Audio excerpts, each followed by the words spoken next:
Coria es una autoridad en derecho penal y procesal penal. Él es doctor por la Universidad de Salamanca, en España. Tiene estudios postdoctorales en el Instituto Max Planck, justamente en Freiburg, Alemania. Ha sido especialista en compliance. Es socio fundador del estudio Caro y asociado, uno de los estudios más importantes del Perú, si no el más importante en materia de derecho penal, penal económico me refiero, compliance. Es director general del Centro de Estudios de Derecho Penal Económico y de la Empresa, fundador y presidente de la Asociación Peruana de Compliance, miembro del Consejo Científico del Centro de Estudios de Derecho Penal y Procesal Penal Latinoamericano, o sea, Göttingen, en Alemania, miembro, digamos, del Observatorio de Criminalidad Organizada y Transnacional en la Universidad de Salamanca, en España, y obviamente también presidente del Grupo Peruano de la Asociación Internacional de Derecho Penal. Profesor Lino Carlos Coria es, digamos, su vasta creación, digamos, académica es inalcanzable, inabarcable. Tiene muchos trabajos publicados, digamos, no solo como se llama en Perú, sino que en Europa, en América Latina, en otros países de América Latina, ¿ya?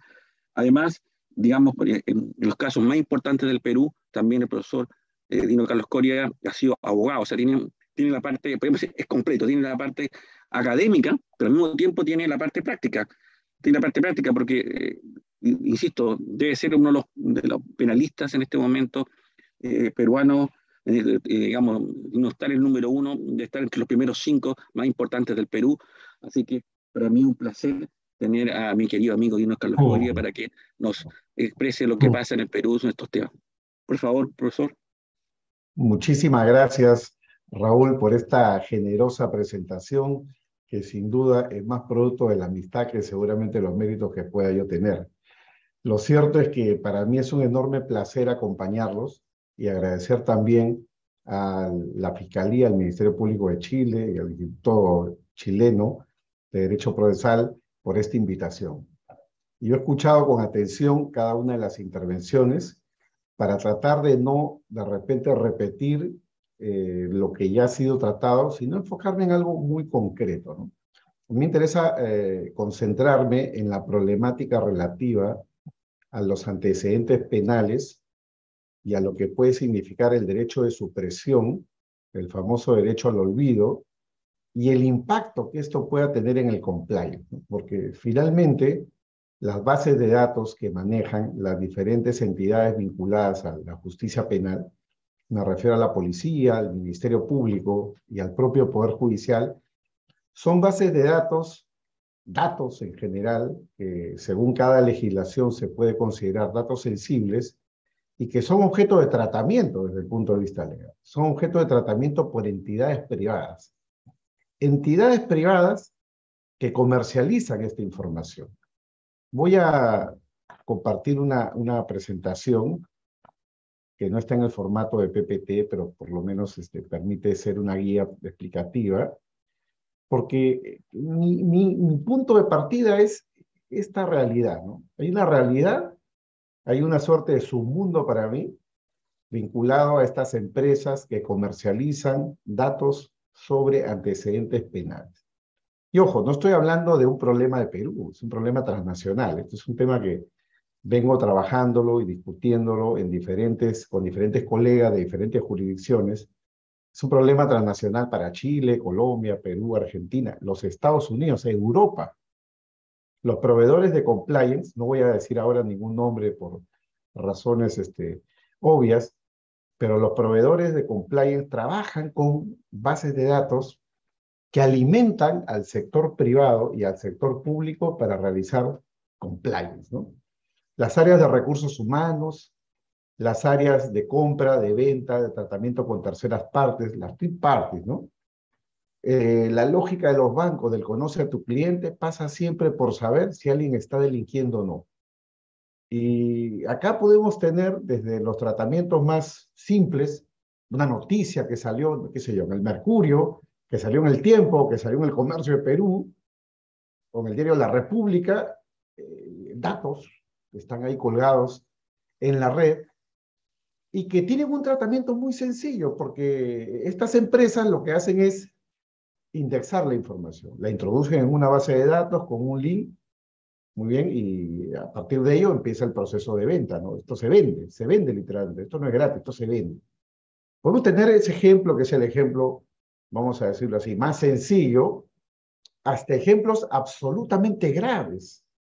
Ejemplos absolutamente graves donde estas empresas tienen acceso, incluso hay veces en tiempo real, hay varios casos en Latam en esa dirección, a las bases de datos de la policía, a las bases de datos del Ministerio Público y a la base de datos del Poder Judicial. Con una discusión de fondo, ¿no? Tema relativo a la presunción de inocencia, ¿es una garantía vertical o es una garantía horizontal?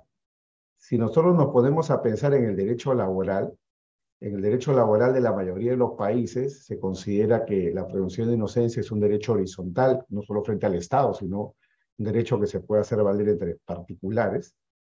Y de esa perspectiva, en muchos países, por ejemplo, se han declarado la nulidad de los despidos, se ha considerado que los despidos son arbitrarios, si está basado en el dato de que alguien está sometido a un proceso penal, por ejemplo, por hurto o lo que fuera, y producto de ello, pues no lo han contratado, lo han desvinculado, lo que fuera, claro, por la presunción de inocencia, ¿no?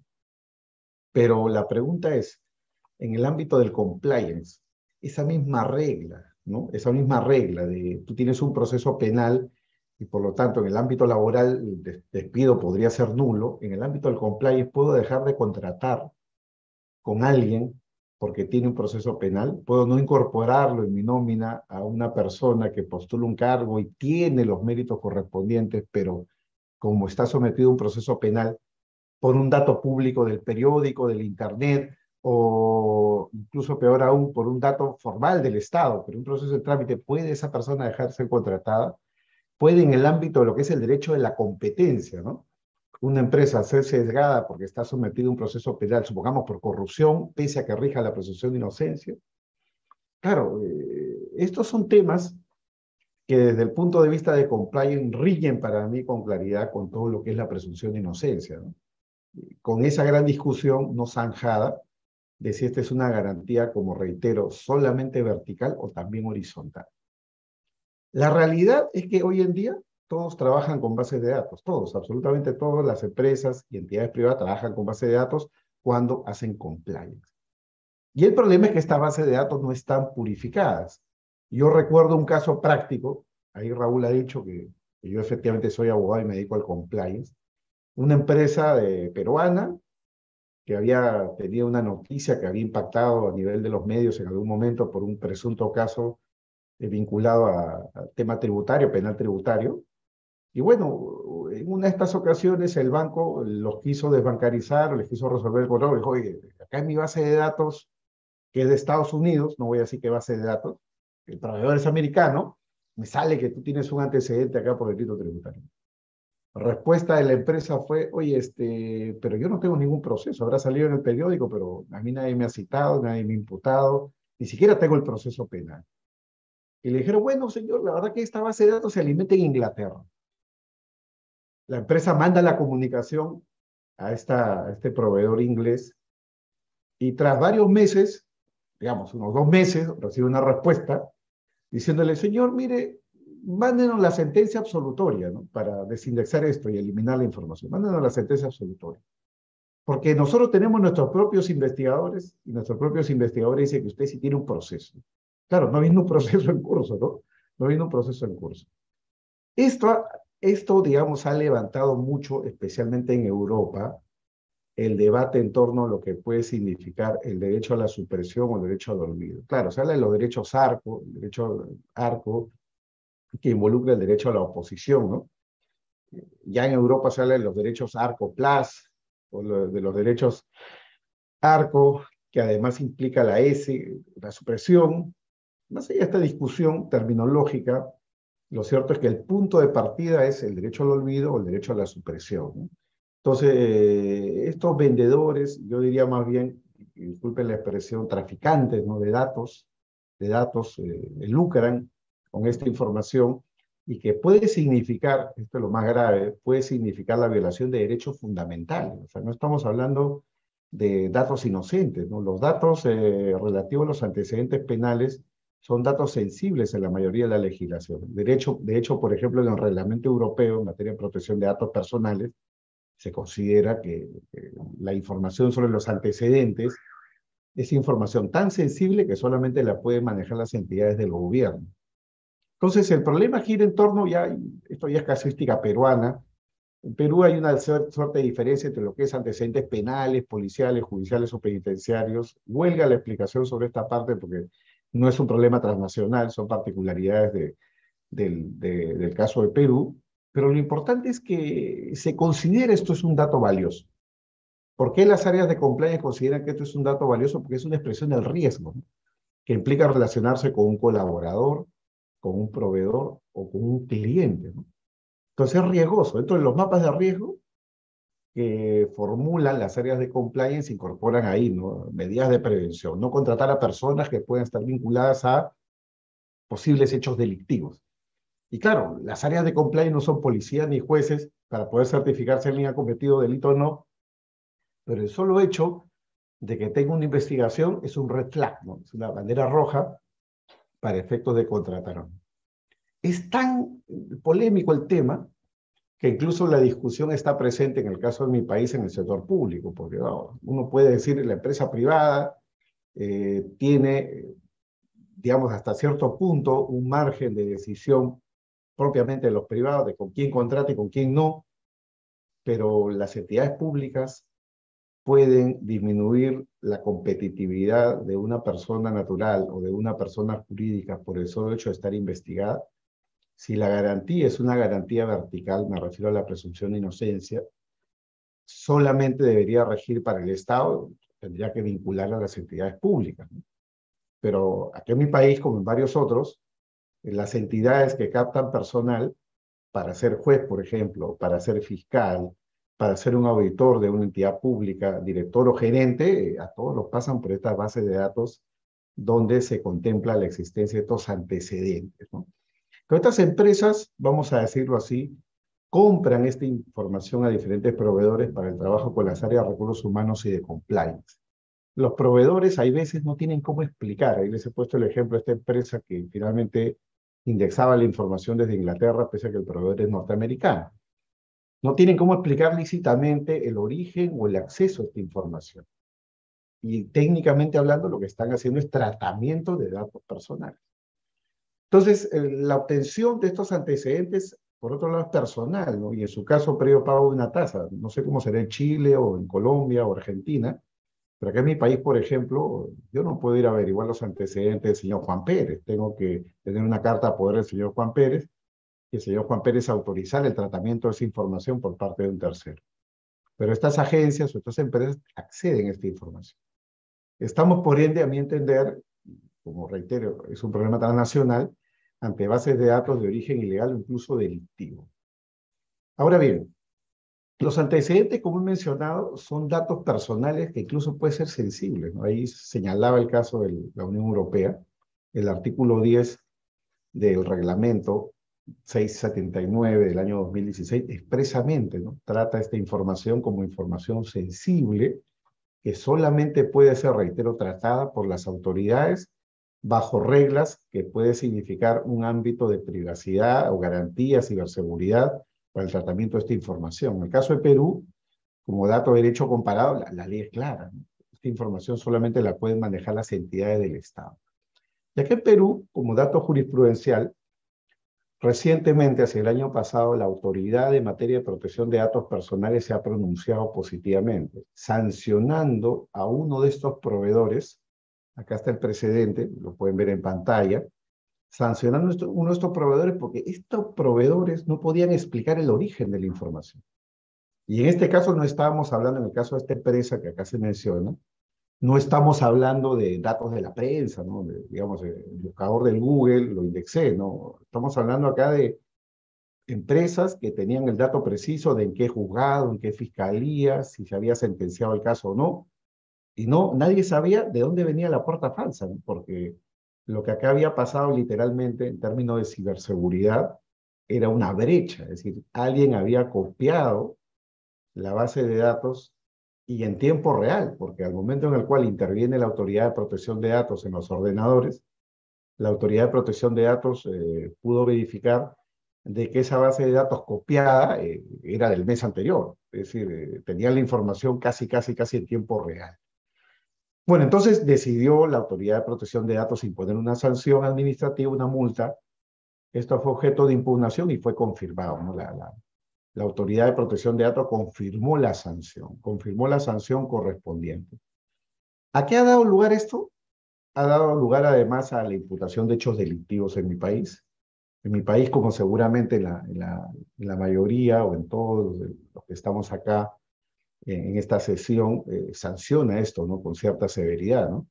En Perú esto equivale a la comisión, por ejemplo, del delito de violación de secreto profesional, si estamos hablando de funcionarios que tienen deberes de custodia o de tratamiento de la información, el delito de tráfico ilegal de datos personales, que está también sancionado aquí en el Perú de forma expresa, con diferentes modalidades, y si hablamos de bases de datos que lo son, de naturaleza, digamos, informática, también hay un ámbito de imputación que correspondería a los propios delitos informáticos, ¿no?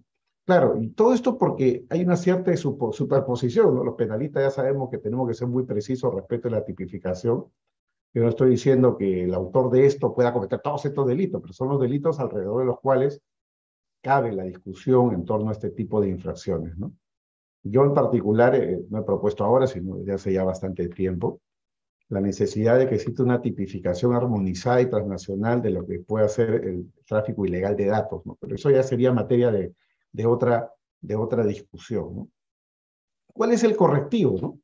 Bueno, los correctivos están en el propio ámbito de compliance, desde luego, en lo que pueda significar el tratamiento de los datos personales por parte de las autoridades y de las entidades privadas, pero hay un correctivo también legal, ¿no? O jurisprudencial, ¿no? Que es el famoso derecho de supresión o el derecho al olvido. Ahora, hay acá toda una gran discusión porque por una parte, y en esto no existe absoluta uniformidad, está por un lado, respecto a hechos delictivos, el derecho a que se resguarde la privacidad de la información, pero por otro lado, y en el caso de Perú eso ha sucedido así, está de por medio también el derecho a estar informado, ¿no?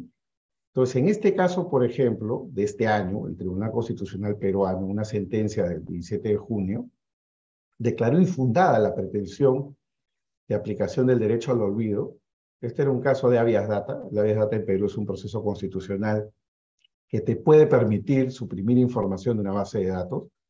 Declaró infundada la demanda porque estamos hablando de información de medios de comunicación relativa a hechos delictivos.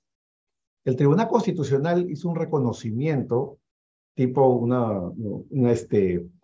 tipo, digamos, un obiter dictum, ¿no? De lo que puede significar el derecho al olvido, en el sentido de que es un derecho constitucional, de que es un derecho que tiene rango constitucional, un reconocimiento indirecto a nivel interamericano, con un desarrollo propio en la regulación local, pero no hizo mucho esfuerzo en términos de ponderación, ¿no? Porque hay un tema de ponderación que tenemos que enfrentar, ¿no? La ciudadanía tiene derecho a estar informado sobre lo que puede pasar, por ejemplo, en el caso del monstruo de Armendáriz, un caso muy famoso que fue acá en Perú hace muchos años, ¿no?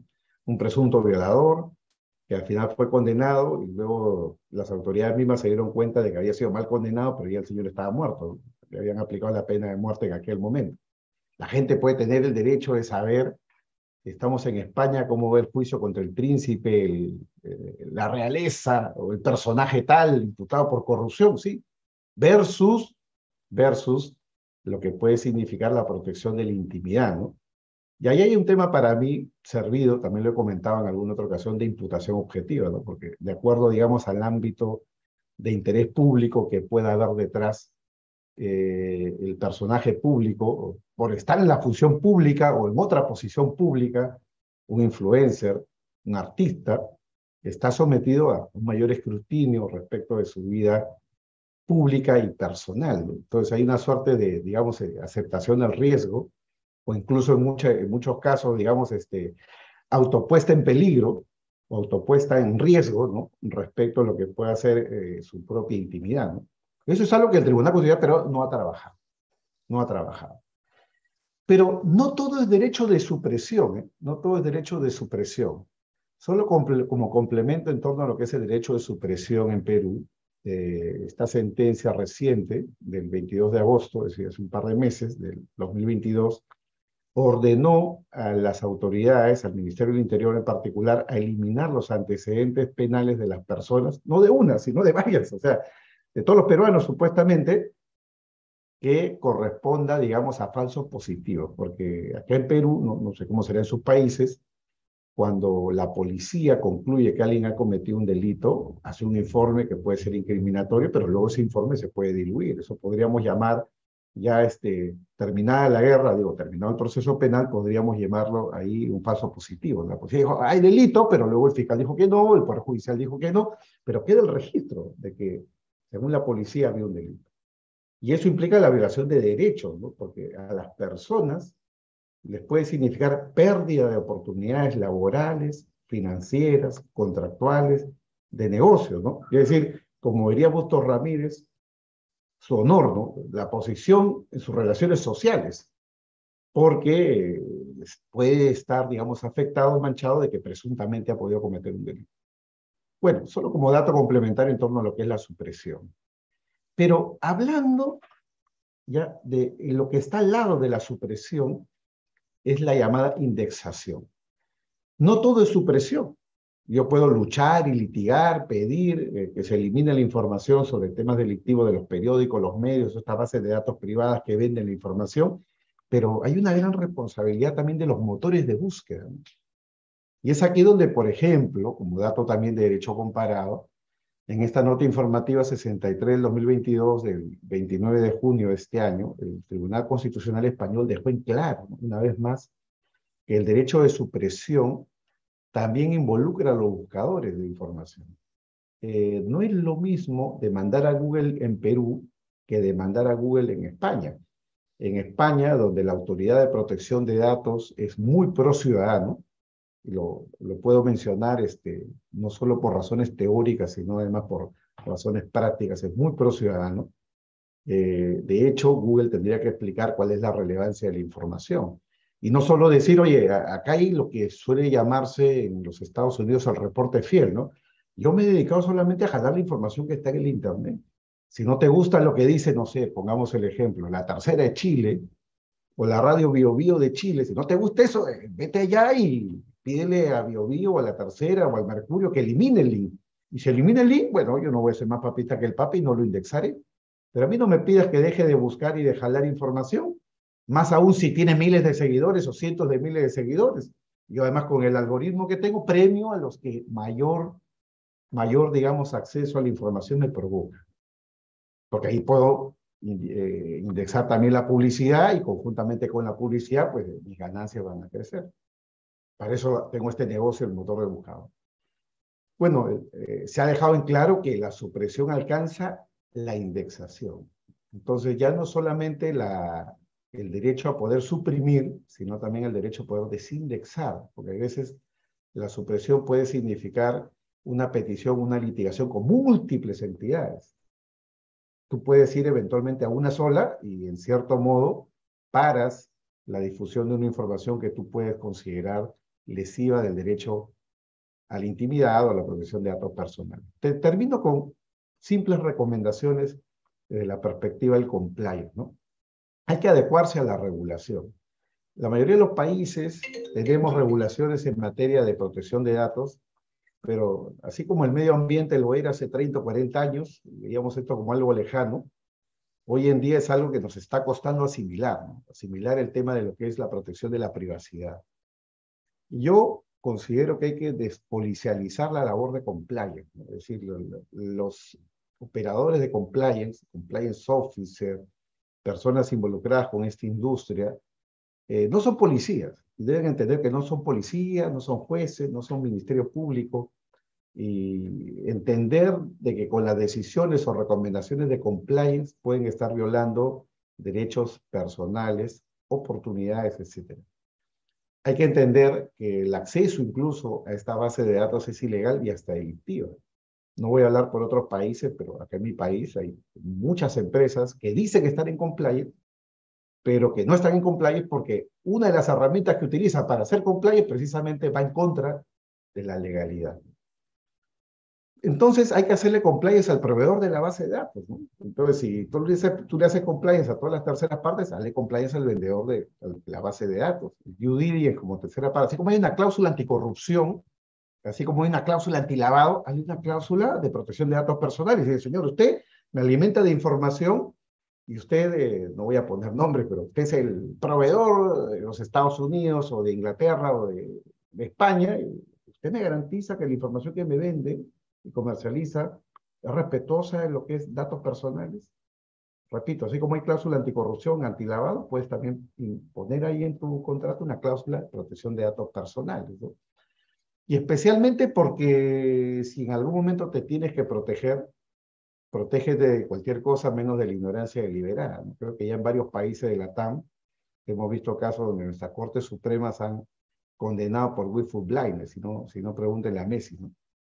Y lo último, tomar en cuenta eventualmente lo que es el consentimiento del afectado, ¿no? El afectado puede evidentemente consentir en el tratamiento y ese consentimiento es uno de los pilares de lo que significa el sistema de protección de datos personales en el orden internacional.